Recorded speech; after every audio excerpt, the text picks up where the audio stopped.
हमने जो टॉपिक पढ़ा, हम जो पिछले क्लासेस में जो टॉपिक पढ़ते आ रहे हैं वो हम क्या पढ़ रहे हैं, डाइजेस्टिव सिस्टम के बारे में। और हम बहुत अच्छे से अब जान चुके हैं कि सिस्टम क्या है। अगर हम डाइजेस्टिव की बात कर रहे हैं, सिस्टम की बात करें, तो डाइजेस्टिव सिस्टम क्या है, या फिर डाइजेस्टिव सिस्टम का काम क्या है, होता क्या है, सिस्टम है तो कौन कौन से अंग शामिल हैं, उनके नामों के बारे में हम जान चुके हैं। और फिर हमने स्टार्टिंग करी फिर उस हर एक अंग को डिटेल से जानने की। ठीक है, तो हमने क्या जाना, जो हमारा डाइजेस्टिव सिस्टम है वो क्या है, एलिमेंट्री कैनाल और ग्लैंड से मिलकर बना हुआ है। तो अभी हम पढ़ रहे थे एलिमेंट्री कैनाल का पहला पार्ट माउथ। तो माउथ के बारे में हम जान चुके हैं। माउथ की दो संरचना है, टीथ और टंग।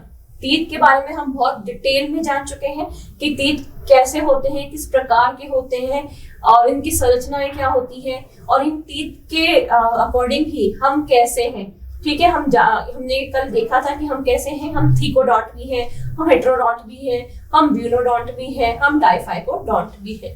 ठीक है, तो यहाँ तक हम पूरा अच्छा डिटेल में हम जान चुके हैं स्ट्रक्चर को। अब हम नेक्स्ट जो हमारी संरचना है डाइजेस्टिव सिस्टम की, जो हमारे माउथ में है, ठीक है, एलिमेंट्री कैनाल की फर्स्ट पार्ट है, वो कौन सा है, टंग। तो ये हमें पता चल गया, फिजिकली खाने को तोड़ने के काम आता है, जिससे हम क्या कर सकते हैं, अपने खाने को छोटे छोटे टुकड़ों में बांट सकते हैं। लेकिन टंग का क्या काम है? अगर टंग का हम एक काम देखें तो क्या है एक टंग का एक काम, तो हमारा टंग का काम क्या है, बोलना। हम टंग से बोलना सीखते हैं। कैसे? जब भी आप टंग को ऊपर नीचे करते हैं, जब भी टंग आपकी ऊपर नीचे जाती है तब हमारे शब्द निकलते हैं। हम अगर ए बोलते हैं तो टंग आगे होती है, हम बी बोलते हैं तो टंग पीछे होती है। कुछ शब्द ऐसे होते हैं जब हम इस टंग को अपनी तालू से अड़ाते हैं तब निकलते हैं। तो जो मेन काम है वो हमारे टंग का क्या काम है, बोलना। ठीक है, लेकिन अगर हम डाइजेशन में इस टंग की बात करें, अगर हम डाइजेशन की इस प्रोसेस में टंग की बात करें, तो हमारा क्या काम है इस टंग का? इस टंग का काम है कुछ संवेदनाएं उत्पन्न करना। ठीक है, ऐसा हमारे पास एक चीज रखा होता है, बाहर का खाना, और एक होता है बाहर से आया हुआ कोई पिज्जा या बर्गर। ठीक है, और एक खाना होता है हमारा घर का बना हुआ, रोटी और सब्जी। तो हम क्या करते हैं, किसकी तरफ मूव करते हैं? ऑब्वियसली आजकल तो हर कोई कहाँ मूव करता है, पिज्जा की तरफ। वो ये संवेदना आई कहाँ से? उस खाने को देख के मन में ऐसा क्यों आया कि हमें इसे खाना चाहिए? तो वो जो संवेदनाएं हैं, जो फीलिंग्स है कि नहीं मुझे ये खाना चाहिए, नहीं मुझे ये खाना चाहिए, तो वो कहाँ से उत्पन्न होती है? हमारी टंग से ही होती है। प्लस उसके बाद, खाने के बाद अगर वो पिज्जा हट का नहीं निकला और कहीं और का निकला, तो मुंह ऐसा जो बन जाता है कि ये क्या पिज्जा है। ठीक है, या आपका मम्मी ने कोई लौकी की सब्जी बना दी और फिर मुंह ऐसा बन गया, ये आज क्या फिर से लौकी की सब्जी, या टेस्ट ही नहीं लगी। तो उसके बाद भी जो संवेदना आई है, चाहे अच्छी आई है, तो पिज्जा हट का पिज्जा मिल गया तो कैसी संवेदना आई है? अच्छी आई है कि वाह पिज्जा हट का पिज्जा है। और अगर नॉर्मल कोई शॉप का पिज्जा मिल गया तो क्या क्या पिज्जा है ये। ठीक है, तो वो जो संवेदनाएं आती है खाने को देख के और खाना खाने के बाद, अच्छी या बुरी, वो संवेदनाओं को पहचानने का काम कौन करती है? हमारी टंग करती है। ठीक है, इसलिए इसे हम क्या कह रहे हैं, सेंसरी ऑर्गन या संवेदी अंग। ठीक है, समझ में आया? संवेदनाएं क्या होती हैं? संवेदनाएं होती हैं फीलिंग्स, कि किसी चीज को देख के हमें अच्छी फीलिंग आए या फिर हमें बुरी फीलिंग आए। ठीक है, वो होती है संवेदनाएं। तो हमारे शरीर में बहुत ऐसी पार्ट्स है अलग अलग जो कि ये संवेदनाएं उत्पन्न करते हैं। जैसे हमारी आंख है, ठीक है, हमें जो अच्छा लगता है उसे देखा हम खुश, जिसे बुरा देखा वही हमारी संवेदनाएं क्या हुई, भगाओ उसको यहाँ से। ठीक है, वैसे हमारे कान है, अच्छा सुना तो खुश, अपनी तारीफ सुनी तो खुश, किसी ने बुराई करी तो लो हटो जाओ यहाँ से। तो ये क्या है, हमारे संवेदी अंग है। हमारी स्किन है, ठीक है, स्किन भी कैसी है, किस पे, किसी सॉफ्ट चीज पे हाथ पड़ा तो खुश, पेन पे या किसी नुकीली चीज पे हाथ पड़ा तो गया, चिल्लाए जोर से, ये क्या था। ठीक है, तो ये क्या है, संवेदनाएं हैं जो कि कुछ संवेदी अंग उत्पन्न करते हैं, जिनका काम क्या है, फील बताना, फील कराना कि हमें अच्छा लग रहा है या बुरा। अंग नहीं बताते हैं, बताता ब्रेन है। मैसेज जाता कहाँ से? उन अंगों से ब्रेन पे जाता है। फिर ब्रेन कहता है गुलाब जामुन है खा लो, ठीक है, करता काम सारा ब्रेन है, लेकिन ये जो अंग है जो फील करा के जो न्यूरॉन्स हमारे ब्रेन तक भेज रहे हैं, ये वही अंग है, ठीक है, जिन्हें हम क्या कह रहे हैं? Sensory organ. तो हमारा टंग क्या है? सेंसरी ऑर्गन है। तो ये पता चल गया डाइजेस्टिव सिस्टम में कैसे हेल्प कर रहा है। डाइजेस्टिव सिस्टम में हेल्प कर रहा है बता के कि अच्छा है, ये बुरा है, ये स्वाद में कड़वा है, ये स्वाद में मीठा है, क्योंकि जब भी हम कुछ खाते हैं तो टेस्ट हमारे मुंह में ही आ जाता है ना। तो जो टंग है उसका काम क्या हुआ है उसमें डाइजेस्टिव सिस्टम में उस खाने को पहचानने में कि अच्छा है, ये मैं खाऊंगा, ये मैं नहीं खाऊंगा, या फिर ये मेरे मुंह में गया तो कैसा स्वाद देगा। तो टंग भी हमारे डाइजेस्टिव सिस्टम का कैसा पार्ट है? इंपॉर्टेंट और सेंसरी पार्ट है।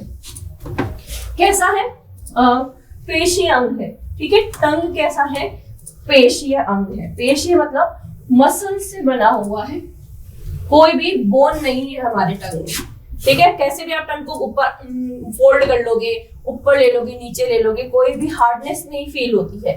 तो एक भी बोन नहीं है, पूरा का पूरा किससे बना हुआ है? मसल से बना हुआ है। इसलिए इसे हम क्या कह रहे हैं? मस्कुलर ऑर्गन या फिर पेशीय अंग।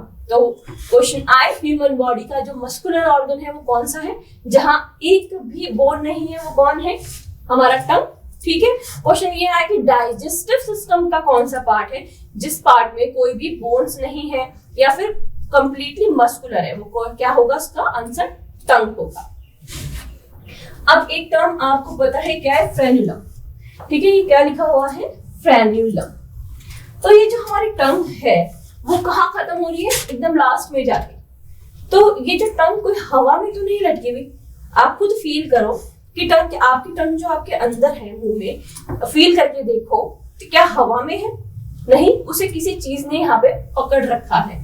तो वो बॉन जो कि टंग को पकड़ के रखती है, या माउथ कैविटी का लास्ट में ये जो इतना सा पार्ट है जो कि टंग को पकड़ के रखती है, ठीक है, उसको हम कौन सी बोन कहते हैं? Hyoid bone. तो मैं यहाँ पे लिखती हूँ, यहाँ पे हमारी क्या है?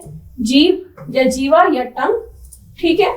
फिर यहाँ पे एक बोन आती है, कौन सी है वो बोन? हायोइड, हायोइड बोन, ठीक है। ये जो बोन है वो क्या करती है? टंग को पकड़ के रखती है। अगर ये बोन, हायोइड बोन, या फिर हम इसे क्या कहते हैं? Thoracic bone, thoracic bone. Thoracic क्यों कह रहे हैं? क्योंकि ये जो हमारा नेक वाला पार्ट आपको दिखता है, ये वाला पार्ट हमारा थोरेसिक ही कहलाता है, ठीक है। तो क्या क्या है इसका नाम? एक तो है हायोइड बोन, एक है थोरेसिक बोन, जो कि एक टंग को पकड़ के रखती है। और जिस बॉन्ड से ये बंधी होती है, ठीक है, जिस इनके बीच में जो बॉन्ड का काम करता है उसे हम क्या कहते हैं? फ्रेन्यूलम। उस स्ट्रक्चर को हम क्या कहते हैं? फ्रेन्यूलम, ठीक है।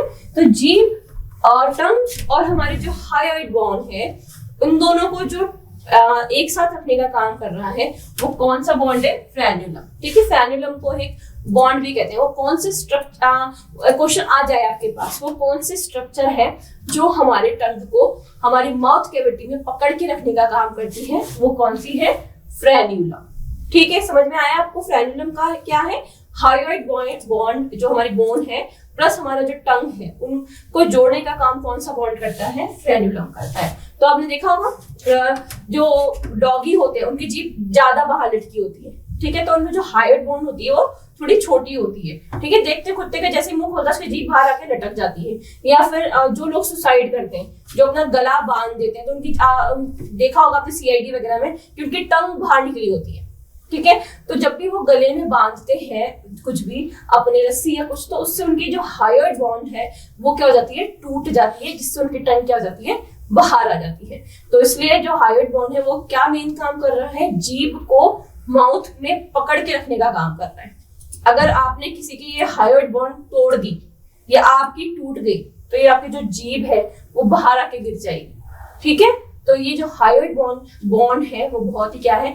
इंपॉर्टेंट होती है। तो समझ में आ गए तीनों टर्म्स। सबसे पहला है सेंसरी ऑर्गन, फिर है मस्कुलर ऑर्गन। तोड़ दी या टूट जाए ऐसा कुछ भी नहीं होना चाहिए, ठीक है। एक एग्जांपल है कि इस बोन को तोड़ दे या टूट गई तो क्या होगा, जीभ बाहर आ जाएगी। तो सिर्फ ये बताने का एक तरीका है कि कितनी इंपॉर्टेंट है, जो कि हमारे जीभ को पकड़ के रखने का काम करती है। तो इस लाइन पे सीरियस नहीं होना है।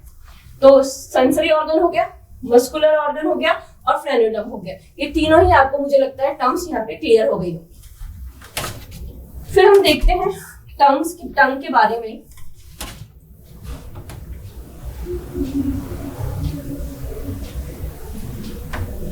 यहीं पे हम टंग के बारे में देखते हैं कि हमने बोला कि क्या है, स्वाद देती है ना, संवेदी अंग है। संवेदी अंग हमें अगर स्वाद पता होगा तभी तो हमें पता चलेगा, हमें तभी तो हमारी फीलिंग क्या होगी कि अच्छी या बुरी आएगी। तो टंग में बहुत सारी क्या होती है, स्वाद कलिकाएं होती हैं। अगर ये यहाँ पे मैं आपको दिखा के ड्राइंग बना के बताऊं तो ये हमारी टंग है, ठीक है। तो इस टंग्स पे बहुत सारी क्या होती हैं, स्वाद कलिकाएं। स्वाद कलिकाएं, कौन सी कलिकाएं, स्वाद कलिकाएं या फिर टेस्ट बड। टेस्ट बड, ये जो टेस्ट बड होती है, नाम से पता चल रहा है स्वाद कलिकाएं हैं, तो हमें क्या देंगी, स्वाद देंगी। आपको लगता है कि आप मुंह में गुलाब जामुन खा रहे हो तो मीठा आ जाता है, नींबू खा रहे हो तो खट्टा आ जाता है? मैजिक थोड़ी है, कोई ना कोई संरचना है जो क्या कर रही है, इसमें इन्वॉल्व है, ठीक है। तो वो कौन सी संरचनाएं हैं जो कि खट्टे को खट्टा बता। नींबू का स्वाद कभी आपको मीठा आया है? कभी नहीं ना, क्योंकि हमारे शरीर को एकदम बहुत ही अच्छी तरीके से बनाया गया है। देखो, स्वाद के लिए अगर खट्टा है तो हमें खट्टा ही आएगा। तो स्वाद, खट्टे स्वाद के लिए खट्टी स्वाद कलिकाएं हैं, मीठी के लिए मीठी कलिकाएं हैं, नमकीन के लिए नमकीन है, मिर्ची खाते हैं तो हमें तीखा लगता है, उसके लिए तीखी है। तो सब बहुत सारी स्वाद कलिकाएं हैं, हजारों लाखों स्वाद कलिकाएं हैं जो कि हमारे किसमें प्रेजेंट होती है, हमारी टंग में प्रेजेंट होती है, हमारी जीवा में प्रेजेंट होती है। तो ये जो टेस्ट वर्ड है, इनको हम क्या कहते हैं, पैपिली। क्या बोलते हैं, पैपिली। क्वेश्चन आ जाए कि जो कौन सा टंग में कौन सी संरचनाएं हैं जो कि हमें स्वाद का अनुभव कराती हैं, उनको, उनके समूह को हम क्या कहते हैं, पैपिली, ठीक है। स्वाद कलिकाएं तो बहुत सारी है अपने अपने टेस्ट के अकॉर्डिंग, कड़वा है तो कड़वे के लिए, मीठा है तो मीठे के लिए, तीखा है तो तीखे के लिए, लेकिन इनके ग्रुप को क्या कहते हैं, उनके ग्रुप को कहते हैं पैपिली, ठीक है। ये आपको याद रखना है कि जो स्वाद कलिकाएं हैं उनके ग्रुप को हमने क्या कहा है, पैपिली। तो क्वेश्चन भी याद रखना है, स्वाद कलिकाओं के ग्रुप को क्या कहते हैं, पैपिली। या फिर टंग में स्वाद देने के लिए कौन जिम्मेदार है, पैपिली या फिर स्वाद कलिकाएं। अब जो हमारा टंग है, ये जो इतना बड़ा पार्ट है, उसमें डिफरेंट अलग अलग तरीके की छोटी छोटी पैपिलीज होती हैं। अगर हम किसकी बात करें, इस वाले पार्ट की बात करें, अगर हम इस वाले पार्ट की करें, सबसे आगे वाले पार्ट की करें, तो यहाँ पे हमें किसका स्वाद आता है, स्वीटनेस का, जो मीठा है। सबसे पहले हमें सबसे आगे वाले पार्ट से हमें किसका आता है, मीठे का आता है। फिर हम अगर साइड की बात करें, किनारों पे, तो ये किनारों पे जो पैपिलीज होती हैं, ठीक है, कौन किनारों की जो पैपिलीज होती हैं वो कौन सा स्वाद देती है, यहाँ पे जो मैं रेड डॉट बता रही हूँ, ये जो पैपिलीज है ये होती है सॉल्टनेस का या फिर सॉल्टी टेस्ट का, कि खाने में नमक ज्यादा हो गया, कि खाने में नमक ठीक है, ठीक है। तो कौन सी देती है, जो साइड्स में होती है, जो फ्रंट में सबसे आगे होती है वो किसका देती है, स्वीटनेस का, और जो किनारे पे होती है वो किसका देती है, सॉल्टनेस का देती है। फिर जब हम पीछे की तरफ बढ़ते हैं तो थोड़ा सा लास्ट बीच में ये वाला जो पार्ट है, यहाँ पे कौन सी देती है, यहाँ पे देती है सॉरनेस का, सॉरनेस का, ठीक है। सॉरनेस मतलब क्या होता है, सॉल्टी मतलब नमकीन, सौरो मतलब थोड़ा सा खट्टा, जो स्वाद आएगा हमारा थोड़ा लास्ट में जाके। और एकदम लास्ट में से थोड़ा सा आगे ही यहाँ पे जो पैपिलीज है, ये वाली जो पैपिलीज है वो देती है बिटरनेस का। बिटर मतलब क्या होता है, कड़वा। तभी तो कहते हैं गोली को लास्ट में मत रखो, कड़वा स्वाद आएगा। तो जो कड़वा स्वाद आता है, बिटरनेस का स्वाद आता है, वो कहाँ आता है, बिल्कुल पीछे वाले भाग से। और एकदम लास्ट में जो पैपिलीज होती है यहाँ पे, ठीक है, इधर जो पैपिलीज होती है, ये वाली जो पैपिलीज जो मैं ग्रीन से शो कर रही हूँ, तो ये यहाँ पे हमें कौन सा स्वाद मिलता है, जिंजर, ऑनियन या फिर गार्लिक। ठीक है, जिंजर, ऑनियन, गार्लिक, इन सबका जो स्वाद होता है वो कहाँ आता है, एकदम लास्ट में। अगर घर जाके अगर आप एग्जाम्पल भी करके देखें तो अदरक खाइएगा, अदरक खाते ही आपके गले के अंदर लास्ट में एकदम झंझनाहट सी होगी। क्यों होगी? क्योंकि वहीं पर ही क्या होती है, उसकी स्वाद कलिकाएं होती है, जो कि किसका टेस्ट करती है, एकदम लास्ट में क्या होती है, स्वाद कलिकाएं होती है, जो कि किसका टेस्ट करवाती है, एक जिंजर का, उसकी स्वाद का, ठीक है, जिससे क्या होती है, एक झंझनाहट सी महसूस होती है। तो हमें पता चल गया कि जो जीभ जो संवेदी अंग है, जो संवेदनाएं उत्पन्न करता है, कैसे टेस्ट करवा के, ठीक है, वो टेस्ट करवा के तो कैसे करवाता है, इन स्वाद कलिकाओं के कारण ही कराता है। इन स्वाद कलिकाएं बहुत सारी होती हैं और इनके ग्रुप को हम क्या कहते हैं, पैपिली कहते हैं। याद रखना, क्या कहते हैं, स्वाद कलिकाओं के ग्रुप को पैपिली कहते हैं। ये जो पैपिली है वो टंग में बहुत हजारों में होती है और अलग अलग स्वाद के लिए जिम्मेदार होती है। तो अगर हम फ्रंट की बात करें, टंग के जो फ्रंट में पैपिली है वो किसका काम कराती है, किसका टेस्ट कराती है, मीठे का। अगर हम कुछ भी मीठा खा रहे हैं तो वो स्वाद कलिकाएं जो आगे की साइड है वो हमें स्वाद कराएंगी मीठे का। कभी ऐसा नहीं होगा कि मीठे की जगह हमें क्या करवाएंगी, खट्टे का स्वाद कराएंगी। कलिकाएं नहीं करवाती, पहले भी मैं बता चुकी हूँ। मैसेज तो ब्रेन के पास जाता है और ब्रेन ही बताता है, लेकिन भेज कौन रहा है, ये कलिकाएं। अगर हम किनारों की बात करें तो किनारों पे होता है हमारा सॉल्टीनेस का, कि हमें नमकीन जो ज्यादा लग जाता है या हमें परफेक्ट जो नमकीन लगता है वो किनारों से लगता है, ठीक है। ये क्वेश्चंस पूछे जाते हैं कि इनके पोजीशन क्या है, कड़वे के लिए जो कलिका है उनकी पोजीशन क्या है, सॉल्टीनेस के लिए कौन सी कलिकाएं हैं, ठीक है, कहाँ पे प्रेजेंट है, ठीक है। तो अगर आपसे पूछूं मैं आपसे पूछती हूँ कि सॉल्टीनेस के लिए कौन सी कलिका है, तो आप क्या आंसर दे देंगे, जो किनारों पर है, ठीक है। अगर मैं आपसे ये पूछूं कि स्वीटनेस के लिए कौन सी कलिकाएं हैं, आप क्या कहेंगे, जो जीभ के अग्रभाग में है, ठीक है। अगर मैं ये पूछूं कि सोरनेस के लिए क्या है, तो जो पार्श्व भाग में है, कड़वे के लिए भी एकदम पिछले भाग में है, ठीक है। ये जो सारी कलिकाओं की पोजीशंस हैं ये आपको याद रखनी पड़ेगी। हम इसको एमसीक्यू में भी लेकर आएंगे, वहां पे भी हम एक बार और डिटेल में पढ़ेंगे, एक बार और क्लियर करेंगे, लेकिन यहाँ पे आपको याद रखना जरूरी है। समझ में आ गया? तो टंग ने कैसे डाइजेशन में काम किया, क्योंकि टंग ही अलाउड करेगी, टंग ही संवेदना उत्पन्न करेगी कि ये खाना है, आ गया है, खाना है, ये गुलाब जामुन है, आ गया है, खाना है। जब हम खाएंगे तभी तो क्या होगा, हमारे अंदर क्या होगा, भोजन, हमारा जो डाइजेशन है वो स्टार्ट हो पाएगा, ठीक है। तो ये थी कुछ टंग की बातें जिसके बाद जाना कि संवेदी अंग क्यों कहा, पेशी अंग क्यों कहा, और ये फ्रेनुला क्या है। तो ये टंग का इतना छोटा सा ही था डिटेल स्ट्रक्चर जो कि डाइजेशन में हेल्प करता है। अब हम बात करते हैं, हमने दो ऑर्गन्स तो पढ़ लिए कि माउथ में हमने टीथ पढ़ लिया और टंग पढ़ लिया। अब हम पढ़ेंगे कि ग्रंथियां। जब हम एलिमेंट्री कैनाल पढ़ रहे थे तो हम ये बोल रहे थे कि एलिमेंट्री कैनाल के साथ साथ जिस जगह वो एलिमेंट्री कैनाल की अंग है उसके साथ साथ जहाँ पे वो ग्लैंड प्रेजेंट है उसके बारे में भी हम पढ़ लेंगे साथ में। तो हमने एलिमेंट्री कैनाल को कौन सा भाग पढ़ा, हमने पढ़ा माउथ। तो वहां पे माउथ में कौन सी ग्लैंड प्रेजेंट है, जो ग्लैंड है कौन सी, सलाइवरी ग्लैंड।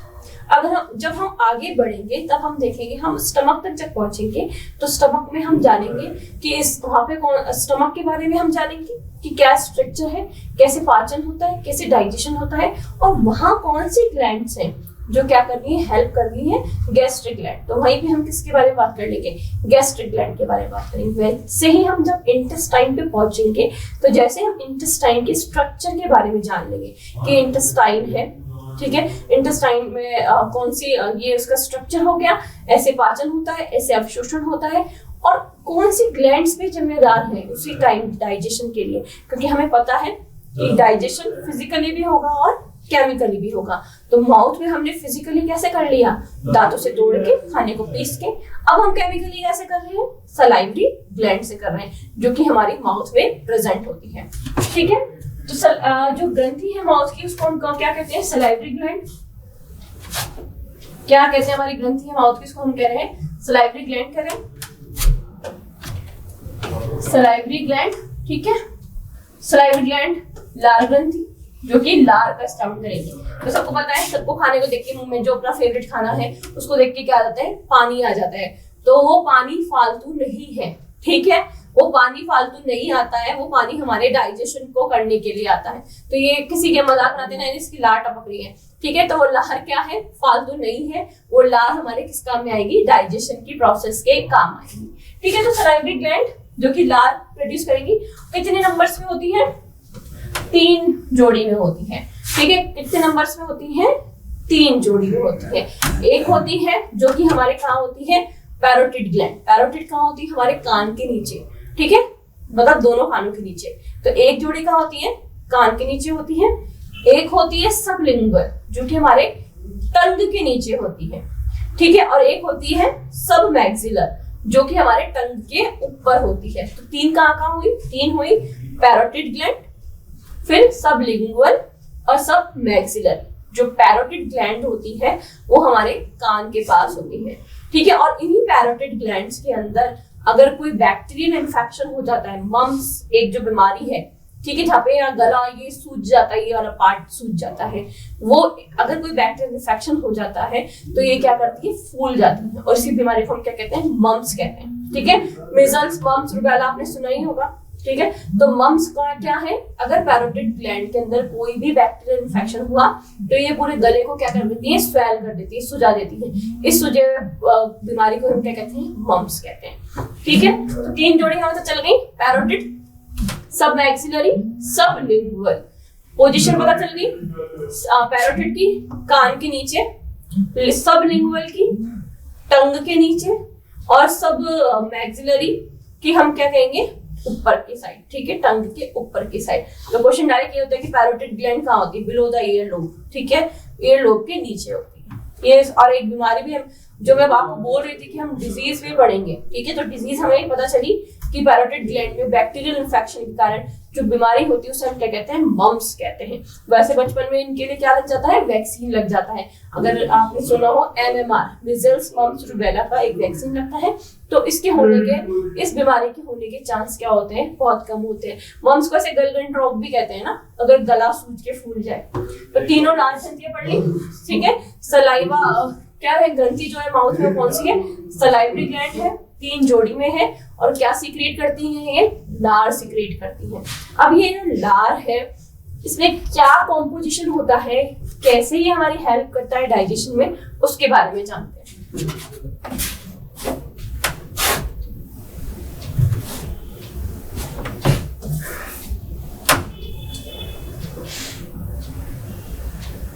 जो सलाइवा है, अब सलाइवरी ग्लैंड का काम क्या है, सलाइवरी ग्लैंड का काम है सलाइवा सीक्रेट करना। अब ये सलाइवा है, इसमें ऐसा क्या होता है जो हमारे ब्लड को क्या करेगा, केमिकली तोड़ेगा। ठीक है, तो हमें कैसा क्या होता है, यहाँ पे दिख रहा है आपको, यहाँ पे कितना है, वाटर कितना परसेंट है, 2 चीजें, 2 कंपोनेंट है, एक तो वाटर है 90% या 95% भी हो जाता है, और 2 एंजाइम्स यहाँ पे दिख रहे हैं। ठीक है, एक तो है पटाइलिन या फिर टाइलिन एमाइलेज, पी साइलेंट होता है तो हम इसे टाइलिन एमाइलेज कह देते हैं, और दूसरा होता है लाइसोसोम। वाटर का काम बताने की जरूरत ही नहीं है, हमारे पूरी बॉडी में 70% वाटर है, वाटर के बिना कुछ पॉसिबल ही नहीं है, वाटर ही होगा तो ही डाइजेशन की प्रोसेस होगी। ठीक है, तो क्या 90% हमारी लार में क्या है, वाटर, और 2 एंजाइम है, एक तो है टाइलिन एमाइलेज और एक है लाइसोसोम। ठीक है, ये लाइसोसोम क्या है, टाइलिन एमाइलेज के बारे में तो हम पढ़ेंगे, लेकिन लाइसोसोम क्या है, लाइसोसोम है एक एंटीबैक्टीरियल एंजाइम। कैसा एंजाइम है, लाइसोसोम है एंटीबैक्टीरियल एंजाइम है। एंटीबैक्टीरियल ले कह दो या फिर एंटी माइक्रोबियल।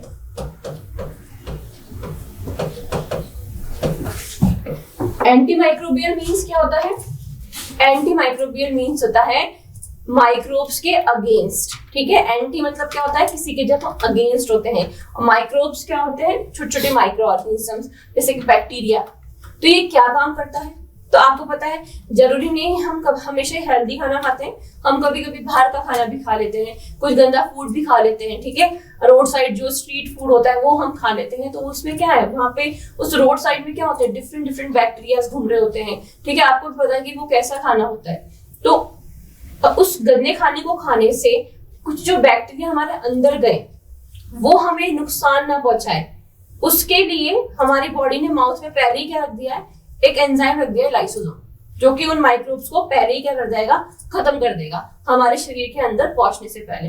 कितनी अच्छी चीज है, ठीक है, कि हम हम अच्छा खाते हैं तो वेरी गुड, अगर हम गलत भी खा लेते हैं, ठीक है, तो कुछ हद तक, ऐसा नहीं कि आप ये सोचो कि वाह हमारी बॉडी में तो एक अच्छी सी चीज रखी है, कितना भी स्ट्रीट फूड खाओ चल जाएगा, नहीं, एक हद तक जहाँ पे उनकी क्या मिलती है, पीएच मिल जाती है, उस हद तक उन माइक्रो ऑर्गेनिज्म की जो अनफेवरेबल पीएच मिल जाती है हमारे सलाइवा में, उस हद तक तो वो क्या कर देगा, जो लाइसोसोम एंजाइम है उन माइक्रो ऑर्गेनिज्म को किल कर देगा और उनको हमारे शरीर के अंदर जाने ही नहीं देगा। क्योंकि सबको पता है जो माइक्रो ऑर्गेनिजम्स होते हैं वो एक पर्टिकुलर पीएच पे काम करते हैं, तो हमारी जो सलाइवा की पीएच है उन माइक्रो ऑर्गेनिज्म को सूट नहीं करती और वहीं के वहीं क्या हो जाते हैं, किल हो जाते हैं। तो खाना हेल्दी ही चाहिए, स्ट्रीट फूड कम खाना चाहिए। वैसे ही इतना अच्छा बॉडी का सिस्टम है, उसको ज्यादा क्या परेशान करना। समझ में आया? लाइसोसोम का काम क्या है, एंटी माइक्रोबियल, डाइजेशन में काम नहीं है, डाइजेशन में काम तो किसका है, जो टाइलिन एमाइलेज है उसका है, लेकिन डाइजेशन जब शुरू हो रहा है उससे पहले ही गड़बड़ हो जाए कि हमने कुछ ऐसा गलत खाना खा लिया और वही हमारा माउथ से निकल जाए, तो क्या हम कभी खा पाएंगे, नहीं। तो इसलिए डाइजेशन की शुरू होने से पहले ही कि वो प्रोसेस खराब ना हो, माइक्रो ऑर्गेनिज्म उस प्रोसेस में जाके उस अंग को खराब ना करे, उस खाने को, डाइजेशन की प्रोसेस को खराब ना करे, तो सबसे पहले लाइसोसोम एक्टिव हो जाता है, वो देखता है कि जो खाया है वो अच्छा है या नहीं है, इसको आगे भेजना है या नहीं है, वही की वही अगर अच्छा है तो जाने देगा, नहीं तो वही क्या कर देगा, उसे किल कर देगा। तो ये काम हो गया लाइसोसोम का, माइक्रोब्स की जो हमारे बॉडी को क्या करने वाले हैं, हार्म करने वाले हैं, उनकी बॉडी को उनको क्या करें, वही की वही किल कर दें। तो डाइजेशन में नहीं है लेकिन एंटी माइक्रोबियल है। अब टाइलिन एमाइलेज, एमाइलेज से हम समझते हैं, एमाइलेज किसका पार्ट होता है, स्टार्च का, ठीक है। एमाइलोज, एमाइलोपैक्टिन, इनकी एक स्ट्रक्चर बनती है, तो क्या बनता है, स्टार्च, जो कि हमें पोटैटो वगैरह से, या कार्बोहाइड्रेट, ठीक है। तो ये जो टाइलिन एमाइलेज है, जो यहाँ पे एंजाइम है टाइलिन एमाइलेज, ये किसको डाइजेस्ट करता है, कार्बोहाइड्रेट को, ठीक है। तो टाइलिन एमाइलेज का काम क्या है, कार्बोहाइड्रेट का डाइजेशन कराना। एमाइलेज है, एमाइलेज याद रखना, एमाइलेज कार्बोहाइड्रेट का ही पार्ट होता है। तो एमाइलेज से आपको याद रह जाएगा कि अगर क्वेश्चन आए कि मुख में सबसे पहले किसका पाचन होता है, तो आप क्या आंसर देंगे, क्योंकि हमने देखा वहां पे कौन सा एंजाइम है, टाइलिन एमाइलेज। और एमाइलेज जो है एंजाइम, वो किससे रिलेटेड है, कार्बोहाइड्रेट। तो मुख में सबसे पहले कौन से न्यूट्रिएंट का पाचन होगा, कार्बोहाइड्रेट का पाचन होगा, ठीक है। कार्बोहाइड्रेट सबसे पहले क्या किया जाएगा, डाइजेस्ट किया जाएगा। क्वेश्चन अगर इस फॉर्म में ना कि ये पूछ लिया जाए कि मुख में किस चीज का डाइजेशन नहीं होगा, तो किसका नहीं होगा, फैट का नहीं होगा, प्रोटीन का नहीं होगा, क्योंकि हम जान चुके हैं जो हमारी सलाइवरी ग्लैंड है, जो कि केमिकली हमारे भोजन को पचाने वाली है, उसके पास सिर्फ दो ही चीजें हैं, क्या है, लाइसोजाइम, और दूसरा क्या है हमारा, टाइलिन एमाइलेज। और टाइलिन एमाइलेज किसको पाचन करता है, कार्बोहाइड्रेट का। तो सबसे पहले हम जो भी खाते हैं उसमें किसका पाचन होता है, कार्बोहाइड्रेट का पाचन होता है। और ये क्वेश्चन इंपॉर्टेंट भी है, हमेशा पूछा भी जाता है कि शरीर डाइजेस्टिव सिस्टम में सबसे पहले किस न्यूट्रिएंट का डाइजेशन होगा, तो आपको याद रखना होगा किसका होगा, कार्बोहाइड्रेट, ठीक है। और कौन रेस्पॉन्सिबल है उस कार्बोहाइड्रेट की डाइजेशन के लिए, टाइलिन एमाइलेज। लगभग 70% जो कार्बोहाइड्रेट है वो यहाँ क्या हो जाता है, डाइजेस्ट हो जाता है, ठीक है। स्टार्च को जो है छोटे छोटे यूनिट में तोड़ देता है। तो समझ में आ गया कि लार्ज या सलाइवा जो किससे मिलके बना है, वाटर से मिलके बना है, ठीक है। 95 या 90% वाटर से मिलके बना है, जो उसमें कुछ जो परसेंट है वो किसका है, लाइसोसोम का है, और टाइलिन एमाइलेज का है। लाइसोसोम में आपको बता चुकी हूँ डाइजेशन में भाग नहीं लेगा, लेकिन डाइजेशन में मदद जरूर करेगा, क्योंकि अगर लाइसोजाइम नहीं होगा तो वो हार्मफुल बैक्टीरिया अंदर जाएंगे और हमें बीमार कर देंगे। तो क्या बीमारी के बाद हम खाना खा पाएंगे, नहीं खा पाएंगे, ठीक है। तो लाइसोसोम है, डाइजेशन में हेल्प करता है बट डाइजेशन नहीं करता।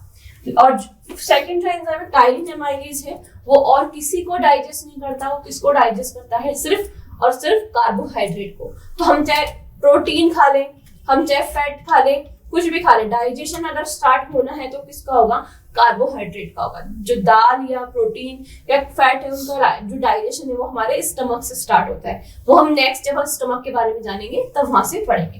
तो ये समझ में आ गया। सलाइवरी ग्लैंड का सिक्रीशन क्या है, 3 पेयर में है, पैरोटिड, सबलिंगुअल, सब मैक्सिलरी, सब वैक्स, ठीक है, 3 में है। तीनों का काम क्या है, सलाइवा सीक्रेट करना। वो जो सलाइवा है वो क्या कर, सलाइवा की कॉम्पोजिशंस क्या है, वाटर और 2 एंजाइम्स, ठीक है।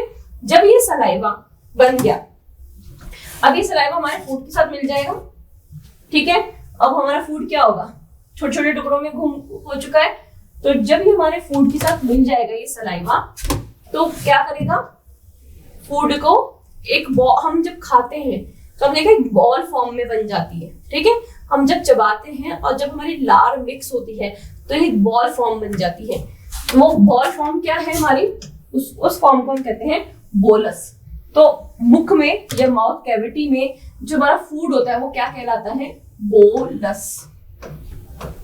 इस बोलस में क्या है, अगर हम इस बोलस का कॉम्पोजिशन देखें तो क्या है, पार्शियल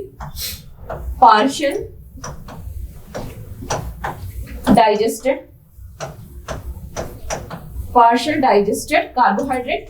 क्योंकि अभी मैंने बताया कि सिर्फ और सिर्फ चाहे हम कुछ भी खा लें, प्रोटीन फैट चार कार्बोहाइड्रेट, लेकिन बचेगा क्या, सिर्फ और सिर्फ मुख में कार्बोहाइड्रेट का ही डाइजेशन स्टार्ट होगा because of ptyalin amylase. Only ptyalin enzyme जो है, टाइलिन एमाइलेज ही प्रेजेंट है, इस वजह से क्या होगा, सिर्फ और सिर्फ कार्बोहाइड्रेट का डाइजेशन होगा। प्लस क्या होगा हमारी जो लार, ठीक है, लार का जो सिक्रीशन चिपचिपा पदार्थ है सलाइवा। तो बोलस क्या है, mixture of partial digested carbohydrate plus saliva. तो जब हम खाते हैं उस बॉल जैसी जो संरचना हमारे मुंह में बनती है जिसे हम निगल जाते हैं, वो क्या कहलाती है, बोलस। तो डाइजेशन के बाद, मुख में डाइजेशन के बाद जो हमारे मुंह में खाना रहता है, अब उसे हम क्या कहेंगे, बोलस, ठीक है। एक बॉल, तभी तो बॉल एक संरचना बनती है, तभी तो हम उसे निगल पाते, ठीक है। हम देखा होगा मुंह में आप चबाएंगे घुमाएंगे, फिर क्या होगा, एक बॉल जैसी संरचना बनेगी, फिर हम उसे क्या कर जाएंगे, निगल जाएंगे। तो अगर पूछा जाए कि बोलस कहाँ, जो बोलस है वो कहाँ मिलता है, हमारे मुख में, या मुख में जो पार्शली जो डाइजेस्टेड फूड है उसे क्या कहा जाता है, बोलस कहा जाता है, ठीक है। बोलस क्या है, पार्शली डाइजेस्टेड कार्बोहाइड्रेट। कार्बोहाइड्रेट का डाइजेशन हो जाता है बट कंप्लीटली नहीं होता, इसलिए यहाँ पे हम उसे क्या करें, पार्शली डाइजेस्टेड। जो कंप्लीट होगा वो कहाँ होगा, स्टमक में जाएंगे, इंटेस्टाइन में जाएंगे, वहां पे बात करेंगे, ठीक है। तो बोलस हमें समझ में आ गया। जैसे स्टमक में हम फूड को काइम कहेंगे, कि स्टमक में जाने के बाद फूड को क्या कहेंगे, काइम, वैसे ही माउथ में हम फूड को क्या करें, डाइजेस्ट होने के बाद बोलस कह रहे हैं, ठीक है। प्लस सलाइवा का एक और काम है, इसमें क्या है, ये एकदम न्यूट्रल होता है, ठीक है। न्यूट्रल के लिए बेस और एसिड दोनों मिक्सअप होते हैं इसके अंदर, ताकि क्या हो, ये क्यों जरूरी है, क्योंकि हम कभी खट्टा खाते हैं, हम कभी कड़वा खाते हैं। अगर हमारे मुंह का जो लार का पीएच फिक्स नहीं होगा तो क्या होगा, हमारा जो शरीर है उसको क्या नहीं कर पाएगा, सहन नहीं कर पाएगा।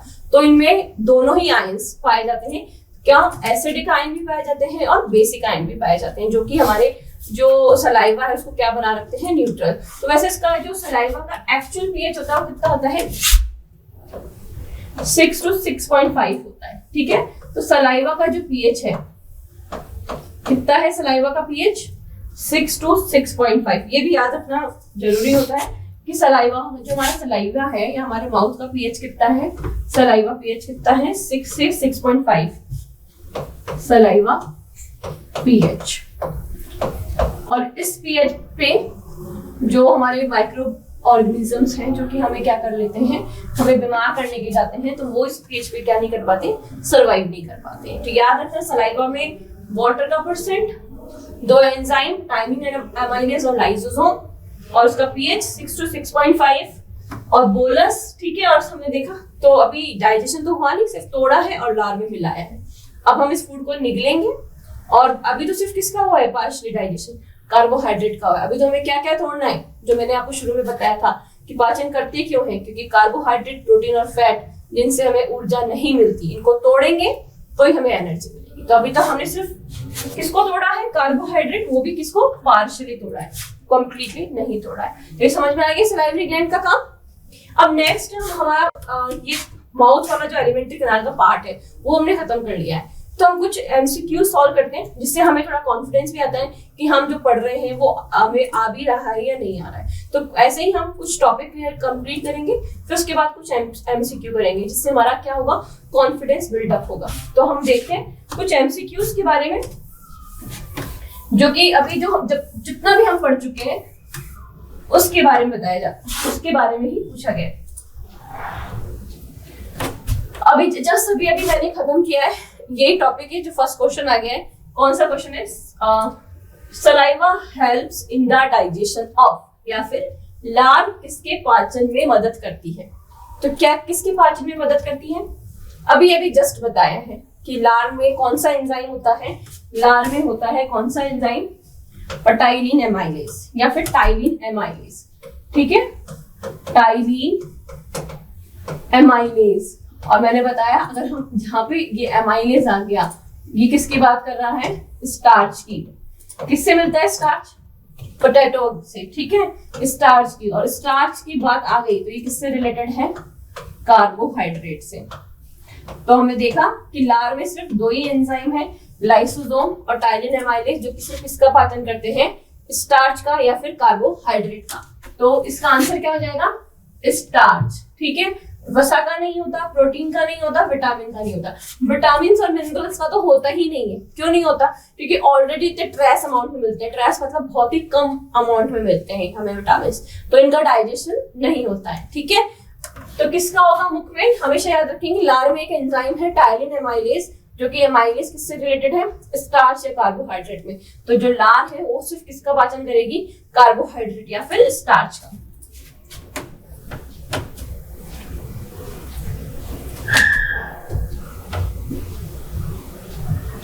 अब नेक्स्ट देखते हैं, नेक्स्ट क्वेश्चन क्या कहता है, अस्थियों और दांतों में मौजूद रासायनिक द्रव्य है। कौन सा रासायनिक द्रव्य है अस्थियों और दांतों में।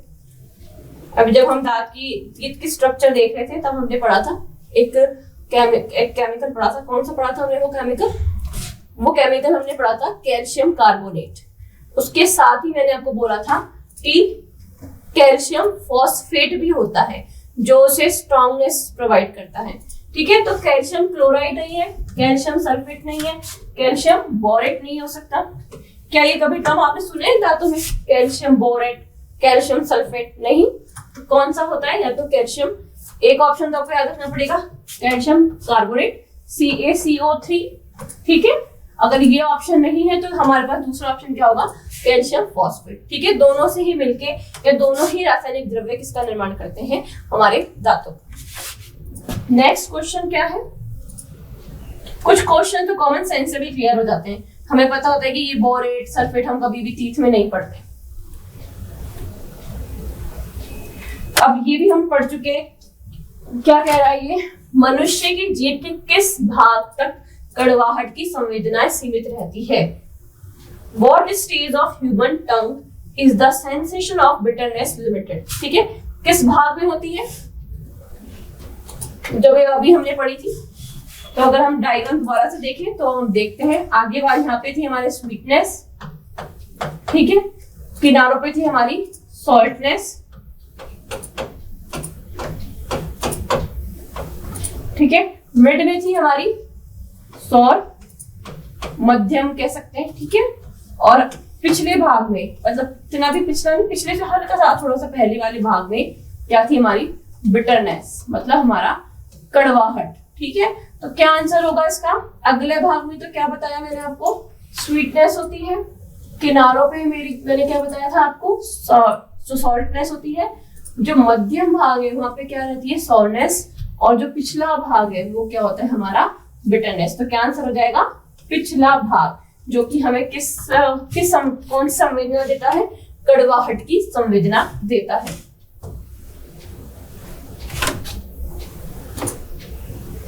नेक्स्ट, लार में कौन सा एंजाइम पाया जाता है। तो कौन सा एंजाइम पाया जाता है अनार में? दो एंजाइम हमने पढ़े थे, कौन कौन से थे? लाइसोसोम और टाइलिन एमाइलेज। तो इसका आंसर क्या हो जाएगा?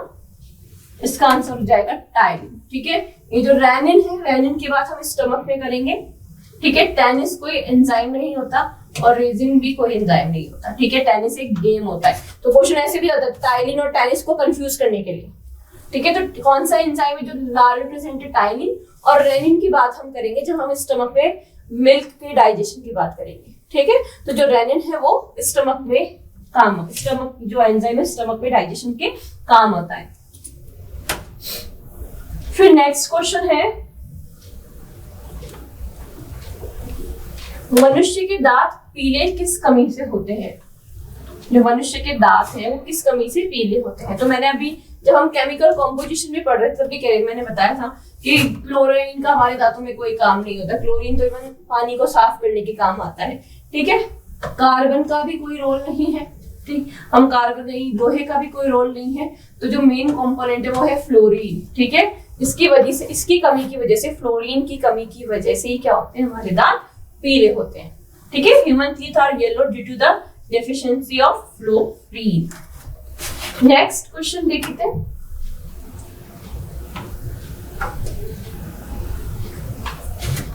ये कह रहे हैं मनुष्य के जीवन काल में कितने दांत निकलते हैं? How many teeth erupt in a person life time? बताओ कितने दांत निकलते हैं? हाँ, मनुष्य के जीवन काल में कितने दांत निकलते हैं? तो क्या होगा इसका आंसर? तो 32 तो एक बार निकलते हैं। देखो मैंने क्या बताया था आपको, एक तो मैंने आपको बताया था मिल्क टीथ, है ना? एक मैंने क्या बताया था आपको? Milk teeth. मिल्क टीथ कितने थे हमारे? 20। कंफ्यूज नहीं होना कि 32 कर दे कि 20 कर दे। ये पूछ रहा है कि कितने दांत निकलते हैं। तो एक बार तो निकलते हैं 20 जब हम छोटे होते हैं, और एक बार निकलते हैं कितने? 32। ठीक है, जब हम अडल्ट स्टेज में जाते हैं। तो टोटल कितने हो गए? 52।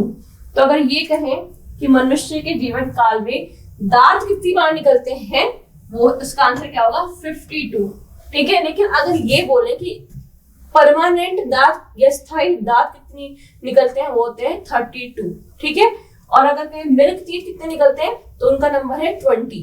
ठीक है, लेकिन अगर ये कहें, क्वेश्चन ये नहीं घुमा के ये आ जाए कि मनुष्य के जीवन काल में जो दांत है, जो एक दांत है जो एक बार में निकलते हैं, वो कौन से दांत हैं? ठीक है, जैसे डाइफाइकोडोंट में क्या कहा था कि 2 बार निकलते हैं, एक स्थायी और एक मिल्क टीथ। लेकिन अगर ये क्वेश्चन आ जाए कि जीवन काल में एक बार जो दांतों की संख्या है वो कौन सी है, कि एक बार में निकलने वाले दांतों की संख्या, तो वो कितनी होगी? तो देखो 20 तो हमने बता दिया मिल्क टीथ, 32 आ गए हमारे परमानेंट टीथ। तो इसके जो बीच का डिफरेंस होगा 12।